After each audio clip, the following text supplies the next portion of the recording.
everyone. My name is Marisa Rafal. I was the other seed grant recipient with Stephen this summer.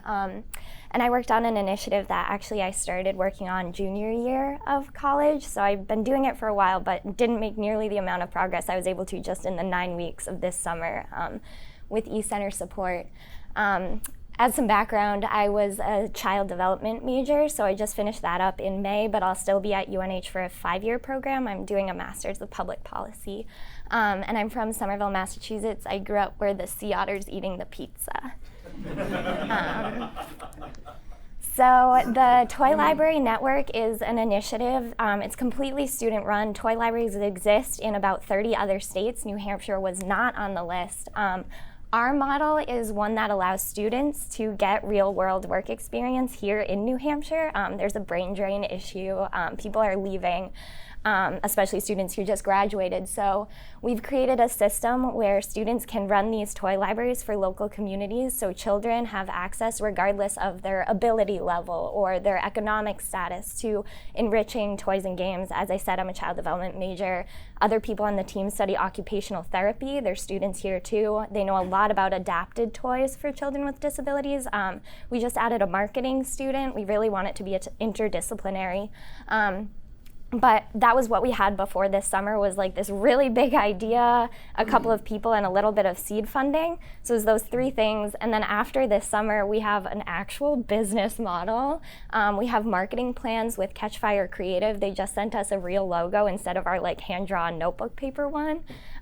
We have a database with 25 local, state, and national organizations. I reached out to toy libraries this summer 2 in Michigan, 2 in New York, 1 in Minnesota. I did a site visit to 1 in Massachusetts. I got to spend a weekend on the Cape, so that was kind of fun. And we have a survey that was evaluated by the UNH Survey Center. So they gave us a lot of insight on our I created the questions, but they gave us a lot more information on what would get us the kind of information we wanted. And then we have connections with the Department of Education. So I talked to a special ed director there because obviously we want to see how it's worked in other states, but this is for New Hampshire. So we need to know what New Hampshire people want. So we talked to her, we talked to the state library. I didn't even know there was a state library, but they run everything. Like every single public library in New Hampshire goes through them. So they were really excited about the project, and they actually asked us to come speak at their conference next spring once we have more materials. So we also have our own website and domain name. We had no online presence before. We have multiple active grant applications out, one of which was 9 pages, like super intensive. And then obviously government ones are like hundreds of pages, but like this felt big to us. And then we also just got our own tax ID, which was super exciting. I know that sounds like a joke, but I really mean it. And then we have our own grand opening scheduled for the 17th. It's at 11 a.m. So it's for Dover Public Library. They're our first site. I thought that was cute because they were also the first town in New Hampshire, so very consistent. So that'll be in Dover.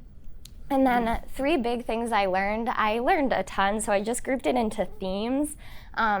I tend to get very overexcited about things, so I really learned kind of to rein that in this summer, because I'd be in meetings and someone would say something and I'd be like, we definitely have to do that, and we have to do these 3 other things, and then I'd go do it and I'm like, I am all alone, I cannot do any of that right now.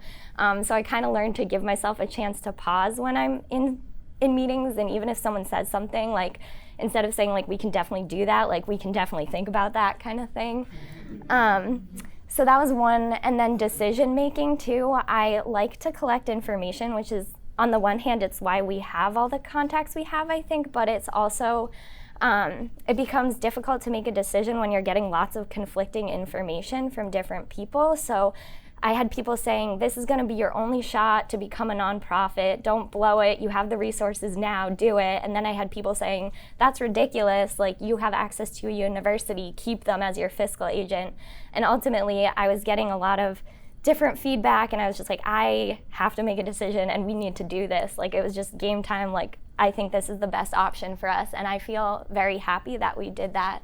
And then the last one that I wanted to put up there was just I kind of realized that I was giving out a lot of information too when I would meet with people. When I went to Cape Cod, I was asked to give a speech that I had given for the Marisa competition, and I realized she was kind of writing things down verbatim that we had put in our slides, and that made me a little nervous, especially because there had been other points in the week where people had said, oh, maybe I shouldn't tell you this, or I trust you with this, and I was realizing that I was just kind of giving everything away that we'd been working on.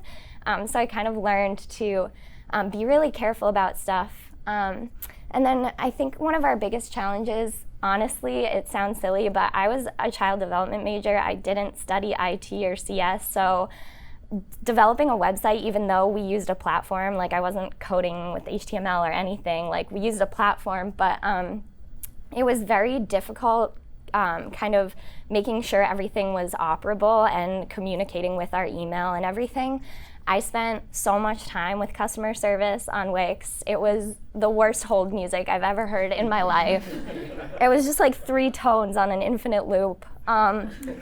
So aside from that, like customer service purgatory, we eventually created an email address, and that was like one of the highlights for me. Because instead of sending things from mr1058@wildcats.unh.edu, I could send things from Marisa@nhtoy, and I didn't have anyone to email when I first opened it, so I was just like, well, I gotta use it, so I sent to Heather and Ian. I was like, look at us, like, we have an email. So that was definitely a highlight. And then also our first delivery day when we brought the toys to Dover, the occupational therapy student and I drove over there with like her van full of all these adapted toys and specialized items as well as conventional games. And it was so rewarding to walk in there. We had to take 3 trips, both of us. And in the children's room of the library, there was just, presumably she was a mother, young mother with her son. And she just looked at us and all she said was, wow. And like that one syllable, like I floated on that for like a week. It was so rewarding to get that kind of response so viscerally and to see the children's librarian, who is probably mid-60s, like nearing retirement age. She got up on the yellow bucket stilts and she was like walking around the library. She was super psyched. I was like, yes, Patty. So that was really rewarding. There were definitely highlights through all of this, as difficult as some things were. We definitely have a lot of work still to do. We want to create an even more interdisciplinary team. So there's a professor in the accounting department who I've been speaking with. He's gonna have us work with an accounting student, and we want to establish sites outside of the library system so people can have more access. We need to diversify our revenue streams especially, so we've created a system for renting out kits, as our toy loans are free, but this way we can have kit rentals. We also have developed a preliminary corporate sponsorship program with window decals, so local businesses can contribute and then have a little decal saying that they supported their toy library. We have some, systems level work to do with memorandums of understanding for our collaborating sites. We want to continue applying to grants and challenges. And then in our survey, we asked people what they'd like to see for events. We want to host workshops. So a lot of parents in New Hampshire asked for I want to learn about discipline, or I want to learn about imaginative play. So we're really looking forward to hosting some of those. That was before Summer Seed Grant on the left, and there's New Hampshire now. So we made it. Which is a super good day. And then it wouldn't really have been feasible at all without the E-Center and Pierce Atwood and Catch Fire Creative. They actually just, I think I mentioned, sent us a real logo. So those are all pictures from the Cape. The top right, though, those are a small sampling of our toys. And I just wanted to note, I put that on there. It takes about 400 repetitions to learn something without play, but when you do it through play, it's only 10 to 20. So keep playing. Thank you so much.